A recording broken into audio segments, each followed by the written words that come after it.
Salut à tous. Nous sommes le... Attendez, parce que je peux pas vous le dire tout de suite. Bref, nous sommes un jour en France.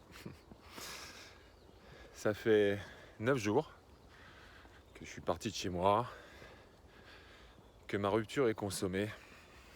Et je voulais vous donner un peu de nouvelles quant aux émotions qui se passent lorsque une rupture intervient.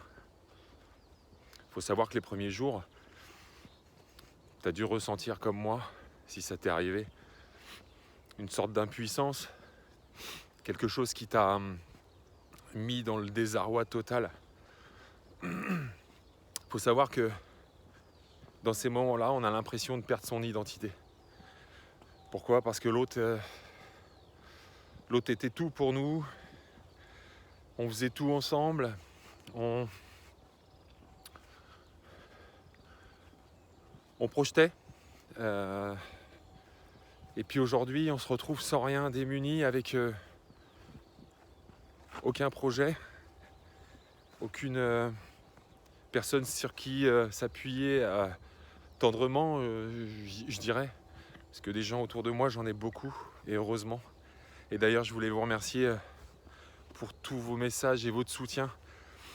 Ça me fait du bien, c'est un truc de fou. Et c'est le sujet aussi de ma vidéo aujourd'hui. Juste pour vous dire que tout ça, c'est de l'illusion. Lorsque on a un choc émotionnel fort, comme une rupture, et cette rupture amène à un deuil, forcément, c'est une perte. Mais une perte d'un soi qu'on s'est construit. Et effectivement, cette perte de cette sensation de perte d'identité, elle est là, enfin, elle disparaît plutôt, parce que justement, c'est ça, mourir à soi. Faire mourir la personne que l'on était avec l'autre, ça fait mal. C'est cette douleur qu'on ressent. Le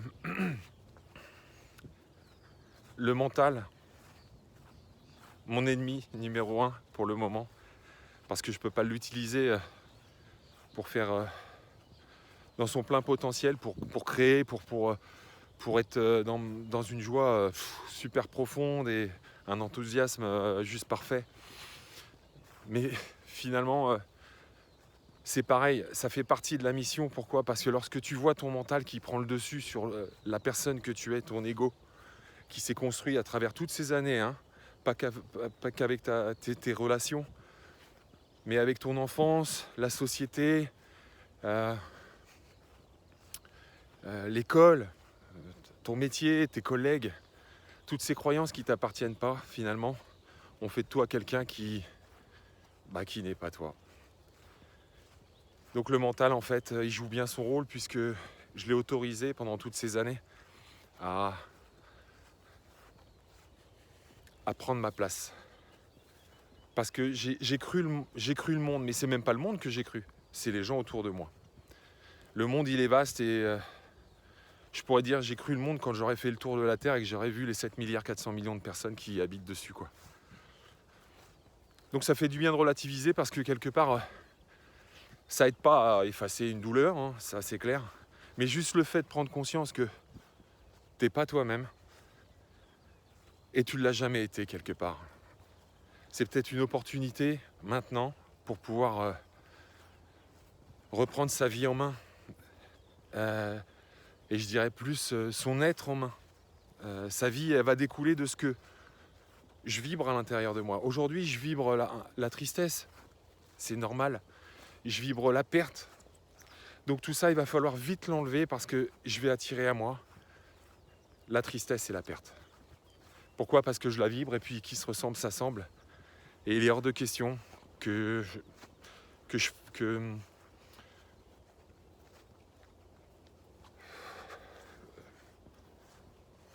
les mots me manquent. C'est pas que j'attire à moi ces personnes, parce que ces personnes, j'aimerais les aider. Mais dans ma vie personnelle, mes choix aujourd'hui font que j'en veux plus.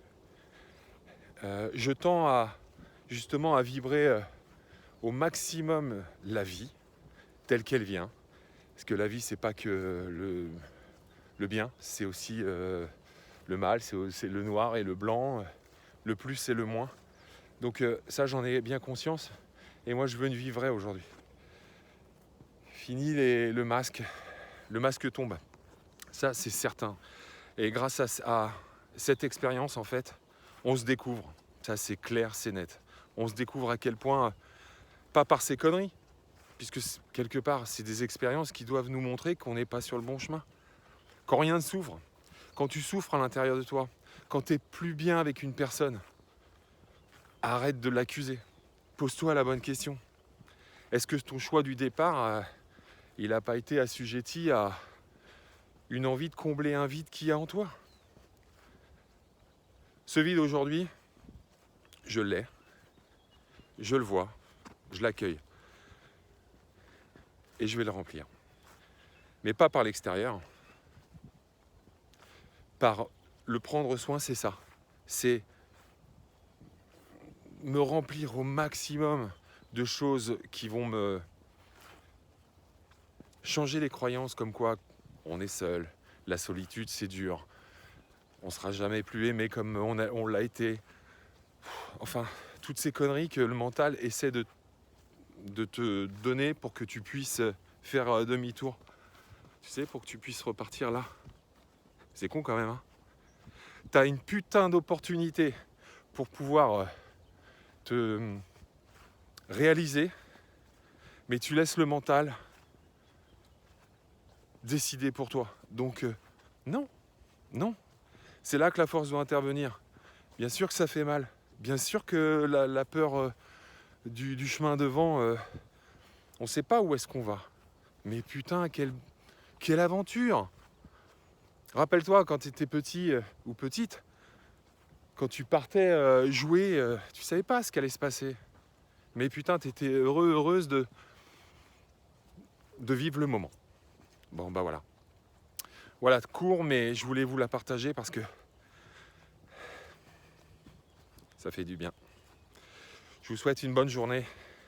Gardez la pêche. Et un de mes objectifs aujourd'hui, c'est ma chaîne YouTube.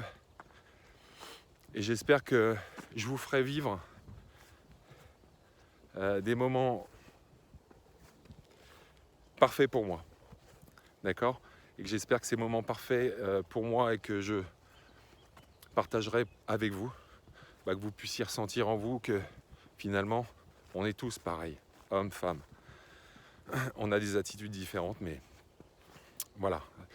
Donc je vous embrasse tous et je vous dis à bientôt, portez-vous bien. Ciao.